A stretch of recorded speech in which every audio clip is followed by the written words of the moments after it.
오늘 말씀 보시죠. 하나님께서 이스라엘 백성들에게 가나안 땅에 들어가지 못할 것이다. 40년 동안 유리방황할 것이다.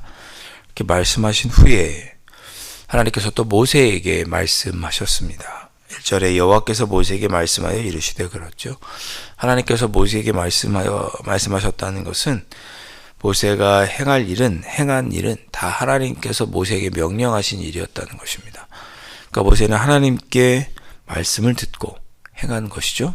여호와께서 모세에게 말씀하셨기 때문에 모세가 한 모든 일들은 모세가 하나님의 뜻대로 음성을 듣고 했다는 것이고, 또한 모세가 다 하나님의 명령에 순종했다는 뜻입니다. 오늘도 모세가 하나님의 음성을 듣고 하나님의 뜻에 순종해서 하나님의 말씀을 백성들에게 전했습니다. 어떻게 전했느냐? 2절에 이스라엘 자손에게 말하되 그들에게 이르라, 너희는 내가 주어 살게 할 땅에 들어가서. 3절에 여호와께 화제나 번제나 소원을 갚는 제사나 낙헌제나 정한 절기제에 소나 양을 여호와께 향기롭게 드릴 때, 그랬습니다.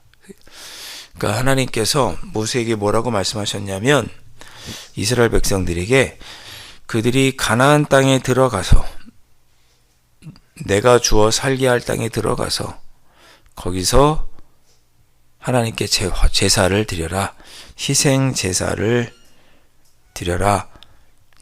그 희생 제사를 드릴 때는 어떻게 드려야 하는지에 대해서 하나님께서 알려주십니다.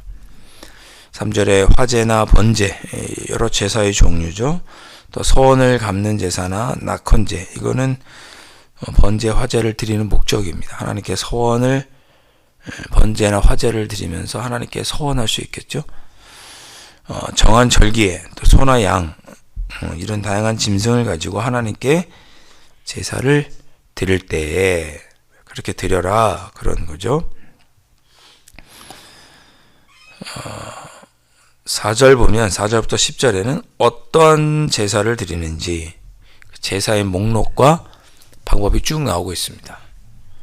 자, 보시면 4절에 헌물을 드리는 자는 고운 가루 10분의 1에, 그렇죠? 고운 가루를 드립니다. 그러니까 3절에서 소나 양을 하나님께 드릴 때 거기에 더해서 4절에 헌물을 드리는 자는 고운 가루를 섞어라, 10분의 1을. 그리고 또 뭘 섞습니까? 기름을 4분의 1 흰을 섞어라 명령하고 있죠. 하나님께 소나 양으로 제사를 드릴 때 하나님께 소원을 갚거나 무언가를 다 완공하거나 정한 절기에 하나님께 소와 양을 가지고 희생 제사를 드릴 때 고운 가루를 넣고 기름을 넣어라, 올리브 오일을 넣어라, 이렇게 명령을 하신 거죠. 그리고 5절에 보니까 번제나 다른 제사로 드릴 때에는 그 어린 양에다가 뭘 더 넣습니까? 포도주를 넣다라고 명령하셨습니다. 한마디로 얘기하면 하나님께 너희들이 가나안 땅에 들어가면 하나님께 너희들이 예배를 드릴 것인데 이런 방법으로 예배를 드려라. 헌물을 드리는 자는 고운 가루와 기름을 섞고 번제나 다른 제사로 드리는 자는 거기에 포도주를 섞고, 6절에 이렇게 되어 있죠. 고운 가루와 기름의 3분의 1을 넣어라. 또 7절에 전제로 포도주 3분의 1을 드려라. 8절 번제로 소원을 갚는 제사를 드릴 때는 수송아지 드리고, 9절에 고운 가루와 기름, 그리고 10절에 포도주를 넣어라.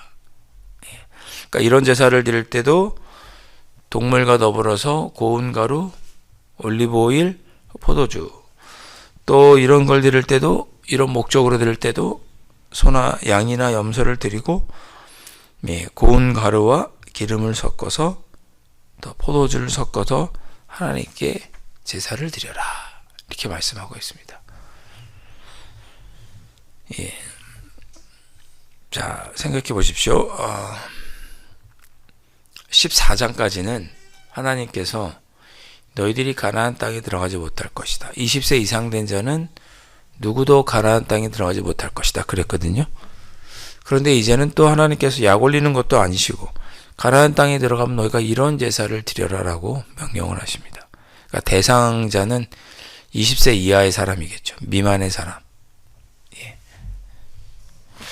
그러니까 하나님께서 제사를 드리도록 명령하시는 것은, 이 말씀은 너희가 비록 20세 이상 되는 사람은 가나안 땅에 들어가지 못하겠지만, 그러나 너희들이 반드시 0세부터 19세까지는 가나안 땅에 들어가는 거 아니에요. 그 사람들이 반드시 가나안 땅에 들어갈 것이고, 가나안 땅에 들어가면 하나님께 이렇게 제사와 예배를 드려라 라고 희망을 주시는 거죠. 비록 윗세대는 못 가겠지만, 그러나 너희 다음 세대는 가나안 땅에 들어갈 것이고 거기서 하나님께 제사를 드려라, 그렇게 말씀하는 거죠. 그러니까 이 제사를 드리라고 하시는 말씀은 어떻게 보면 또 가나안 땅에 들어가지 못하게 돼서 낙담하고 있는 사람들에게, 비록 시간은 걸리겠지만 비록 1세대는 못 가더라도 2세대는 가나안 땅에 반드시 들어가고 거기서 하나님께 예배를 드리게 될 것이다. 이렇게 하나님께서 소망을 주시는 말씀인 거죠. 자, 13절부터는 16절까지는 이 하나님께 예배드리고 제사 드리는, 이 제사를 드리는 사람의 범위가 어떻게 되는지, 적용 대상이 누구인지를 알려줍니다. 13절, 누구든지 본토 소생이 여호와께 향기로운 화제를 드릴 때는 이 법대로 할 것이다. 본토 소생은 누구나 이 법대로 행해라. 본토 소생이 누구겠어요? 그 땅에서 나고 자란 사람이니까 정통 히브리인이겠죠. 유대인들. 출애굽 때부터 쭉 있었던 유대인들. 그들은 이런 방식으로 하나님께 제사 드리고 예배 드려라. 그뿐만이 아닙니다. 14절에 보면 너희 중에 거류하는 타국인, 외국 사람인데 나그네로 너희 지금 나라에 와서 살고 있는 사람들, 거류하는 타국인, 너희 중에 대대로 있는 자나 누구든지, 대대로 있는 자 누구일까요?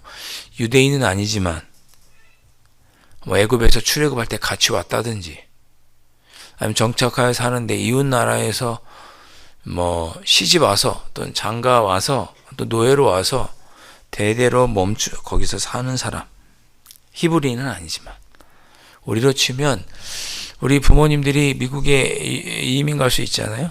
본토 미국 사람뿐만 아니라 이민 간 사람들, 또 이민 가서 대대손손 거기서 태어난 한국인들, 그런 사람들도 다 미국인으로서의 대우를 받죠. 그런 것처럼 너희는 본토 소생이든지 잠깐 와서 살고 있는 이방 사람이든지 그들이 대대로 머물면서 거기에 살고 있는 사람이든지 누구든지 하나님께 예배를 드리게 하라. 15절에도 그런 표현이 있죠. 회중곧 너희에게나 거류하는 타국인에게나 같은 율례이다. 대대로 영원한 율례다. 16절에도 그렇게 말씀합니다. 같은 법도 같은 율례이니라 라고 하나님께서 말씀하십니다. 그러니까 이 말씀은 본토인이든 거류하는 타국인이든 외국인이든 누구든지 간에 하나님께 예배드리고 제사하는 일을 평등하게 대해줘라, 그런 뜻입니다. 평등하게. 여러분, 옛날 이 시대에는 하나님께 제사 드리고 하는 이것은 똑같은 시민이라고 하는 동등한 자격을 갖춘 사람이라는 뜻입니다. 그런 사람이 함께 예배드리고 제사도 드리고 하는 거죠. 그러니까 제사를 드린다는 것은 동등하게 대해준다. 같은 시민으로, 우리와 같은 자격으로 대해준다, 그런 뜻입니다. 종교적으로나 사회적으로 그들도 똑같은 공동체로 대해라, 이렇게 명령하신 거죠. 여러분, 종교적, 사회적으로 지위가 평등해야 그 공동체가 불평불만이 없이 튼튼하게 될 수 있습니다. 불이익을 당하고 불평등을 겪으면 그 사람들은 불만을 가질 수밖에 없죠. 근데 그렇게 하지 않도록 하나님께서 하신 거죠. 너희들이 나중에 가나안 땅에 들어가면 평등하게, 누구나 다 평등하게 지내라. 그렇게 명령하신 거죠. 예. 자, 17절부터 21절 말씀은 하나님께서 새롭게 모세에게 명령하시는데, 가나안 땅에 너희들이 가게 될 것을 하나님께서 다시 한번 약속해 주시는 말씀입니다. 17절 여호와께서 모세에게 말씀하여 이르시되, 새롭게 명령하시죠. 18절 이스라엘 자손에게 말하여 이르라. 너희는 내가 인도하는 땅에 들어가거든. 그랬습니다. 이스라엘 자손들이 가나안 땅에 들어가게 되면 그 땅의 양식을 먹을 때 19절 하나님께 거제를 드려라. 그랬습니다. 거제는 원래 양이나 염소의 뒷다리 이렇게 드는 거죠. 들어서 드리는 제사의 형태입니다. 그러니까 너희가 처음 익은 곡식 20절에 처음 익은 곡식 가루 떡을 지어서 그것을 이렇게 들면서 하나님께 제사를 드려라 그랬습니다. 이스라엘 백성들이 그 땅에 처음 익은 곡식 가루를 드리는 게 별거 아닌 것 같지만 굉장히 중요한 일이죠. 왜? 광야에 있는 동안에는 뭘 먹습니까? 농사에서 먹나요? 아니요. 농사하지 않고 만나를 먹죠.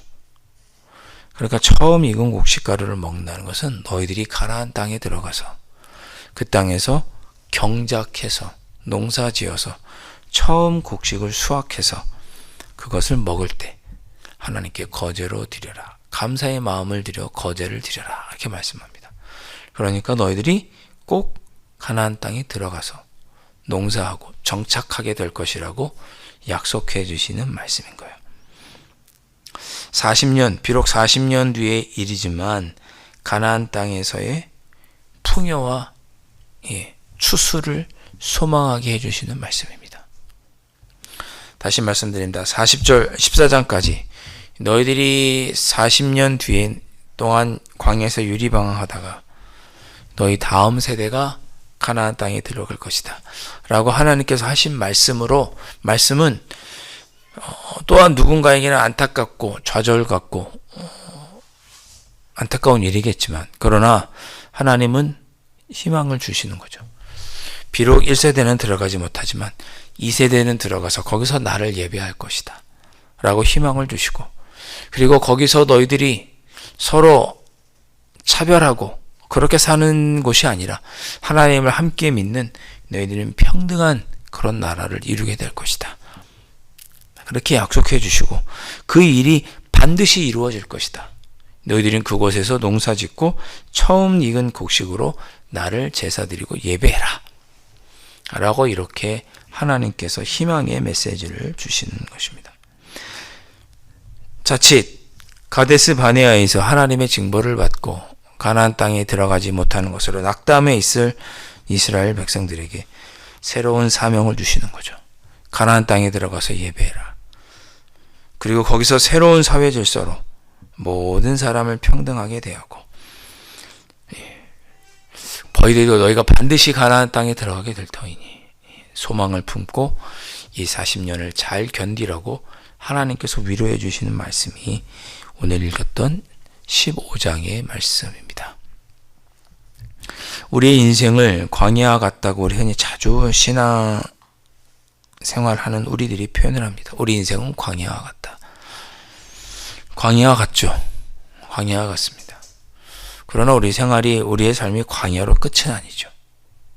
우리가 하나님을 온전히 예배할 때가 있고 새로운 하나님의 질서와 하나님의 통치를 받는 나라에 살 것이며 그때는 반드시 이루어질 것이다 라고 우리 예수님 죽으시고 부활하시면서 우리에게 확증해 주셨죠. 오늘 민수기 15장에서 낙담해 있는 이스라엘 백성들에게 하나님께서 그 약속이 반드시 이루어질 것을 우리 하나님께서 약속해 주신 것처럼 오늘 광야 같은 우리의 삶에도 하나님은 소망을 주고 계십니다. 오늘 이 새벽에 기도하셨으면 좋겠습니다. 하나님, 제가 비록 광야 같은 삶을 살고 있지만 하나님을 예배하겠습니다. 또 하나님의 뜻대로 그렇게 살겠습니다. 하나님의 약속이 이루어질 것을 믿고 소망 가운데 살겠습니다. 견디며 그렇게 살겠습니다 라고 이 새벽에 결단하시는 귀한 이 새벽이 되실 수 있기를 주님의 이름으로 축원드립니다. 기도하겠습니다. 사랑하는 주님, 광야 같은 곳에서 가나안 땅에 들어갈 것이라고 하는 소망이 없다면 얼마나 그 광야의 삶이 힘들고 어렵겠습니까? 아버지 하나님은 이스라엘 백성들을 징벌하셨지만 또한 그들이 이 광야 같은 인생을 참고 견디면 가나안 땅에 들어갈 것이라고 오늘 또한 약속해 주시고 소망을 주셨습니다. 그들은 거기 들어가서 예배할 것이고 평등한 나라를 이루며 반드시 그 가나안 땅에 들어가 하나님을 제사하게 될 것입니다.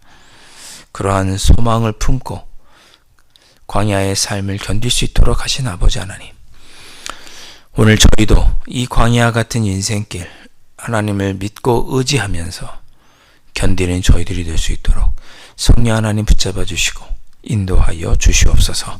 귀하신 예수 그리스도의 이름으로 간절히 기도하옵나이다. 아멘.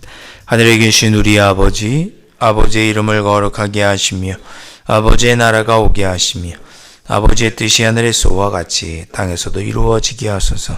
오늘 우리에게 일용할 양식을 주시고 우리가 우리에게 잘못한 사람을 용서하여 준 것 같이 우리 죄를 용서하여 주시고 우리를 시험에 빠지지 않게 하시고 악에서 구하소서. 나라와 권능과 영광이 영원히 아버지의 것입니다. 아멘.